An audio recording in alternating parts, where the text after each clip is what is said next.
Fala galera, meu nome é Leandro Almeida, eu sou professor de Geografia e nesse vídeo vamos continuar fazendo o nosso Pro-ENEM na Copa, sendo que agora chegou a hora de falar do Japão, um país que está no grupo E da Copa do Mundo 2022, junto com a Alemanha, a Espanha e a Costa Rica, e como você pode imaginar, não é um dos favoritos e, se der a lógica, provavelmente sequer vai passar para a segunda fase dessa Copa.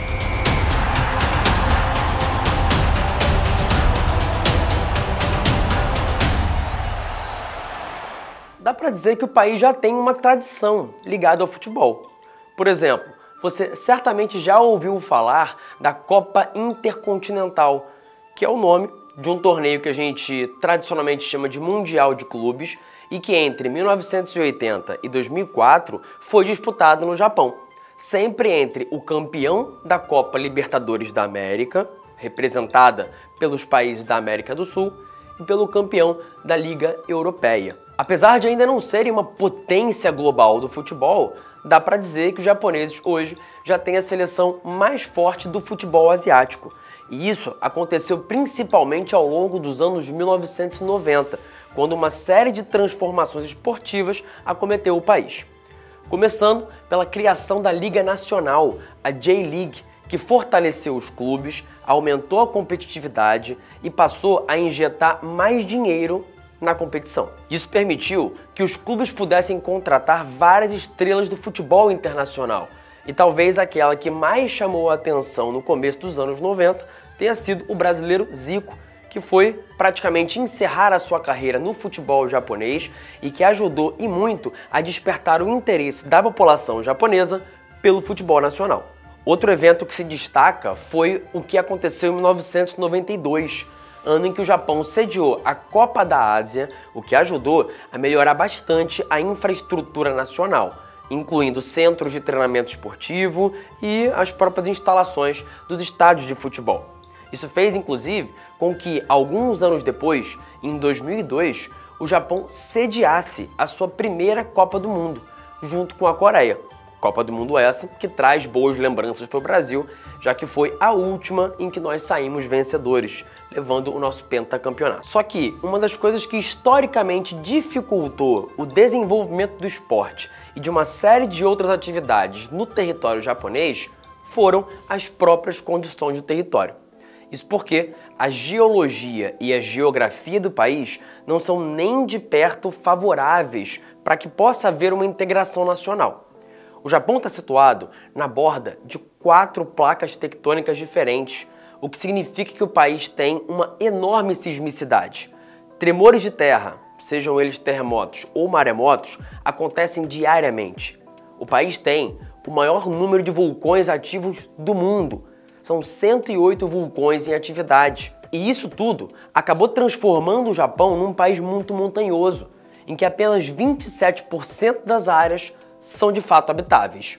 Aliás, essas áreas mais habitáveis, que correspondem às planícies, ficam principalmente no litoral, que é onde eu tenho cidades como Tóquio, que tem uma enorme densidade demográfica e uma população total de aproximadamente 37 milhões de habitantes, o que faz dela a maior megacidade do mundo, à frente de outras cidades muito populosas da China, da Índia e de outros lugares da Ásia e outros continentes mundo afora. Essa geologia também faz com que o Japão tenha praticamente nada em termos de recursos naturais.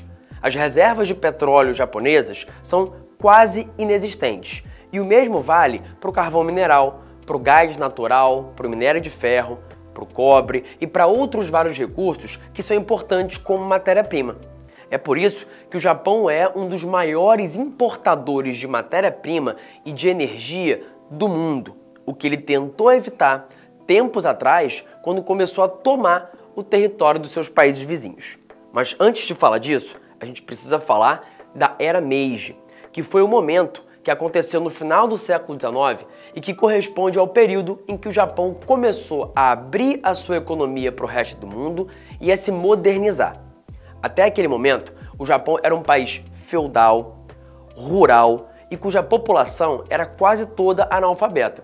Mas dali em diante, com essa restauração Meiji, o Japão se modernizou e teve como uma de suas primeiras iniciativas o investimento em educação básica, para poder acabar com o analfabetismo. Com isso, eles conseguiram construir uma mão de obra minimamente qualificada que seria importante para que eles se transformassem dali para frente numa potência industrial. Eles não foram pioneiros no desenvolvimento industrial como os ingleses, mas a verdade é que a partir do momento em que eles começaram a investir em indústria, o que eles fizeram foi copiar o que os outros faziam para replicar a um custo mais baixo e a médio prazo fazer não só as mercadorias por um preço menor, mas também com qualidade superior. Tanto é que o Japão é conhecido até hoje por ser um país com uma indústria muito forte e com uma enorme capacidade tecnológica, o que explica que, mesmo sendo tão pequeno, eles tenham a terceira maior economia do mundo.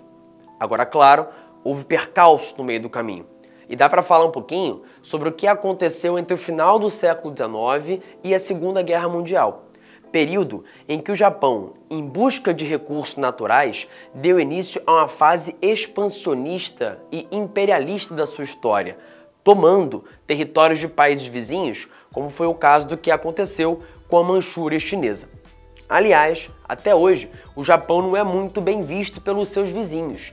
Em geral, os coreanos, chineses e vietnamitas não gostam muito do Japão e nem dos japoneses. E isso tem a ver com as lembranças de um passado em que o Japão era essa potência imperialista, invadia países vizinhos e provocava massacres, como o famoso massacre de Nanquim, em que morreram aproximadamente 250 mil chineses, incluindo crianças, mulheres e que foram alvo de brutalidades cometidas pelo exército japonês. Esse imperialismo acabou com a derrota na Segunda Guerra Mundial, derrota essa que impôs aos japoneses a necessidade de se reinventarem.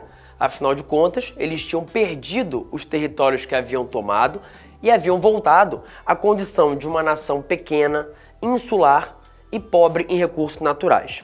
Foi aí que eles desenvolveram uma grande inovação industrial, um novo jeito de produzir mercadorias, que surgiu numa empresa japonesa chamada Toyota e que se difundiu para o resto do mundo como o modelo toyotista de produção. Os japoneses, uma vez que não tinham terras suficientes e nem matéria-prima, entenderam que precisavam economizar. Por isso, ao invés de produzir em grandes quantidades mercadorias iguais umas às outras, o que eles fizeram foi dar início a uma produção personalizada, por demanda, em que a matéria-prima só chegava à fábrica na hora de ser usada no processo de produção. Ou seja, eles inventaram o sistema just-in-time, conseguiram economizar matéria-prima, aumentaram a produtividade e, ao investirem focando principalmente no desenvolvimento de produtos altamente tecnológicos, conseguiram se posicionar como um dos maiores exportadores do mundo de produtos de alto valor agregado.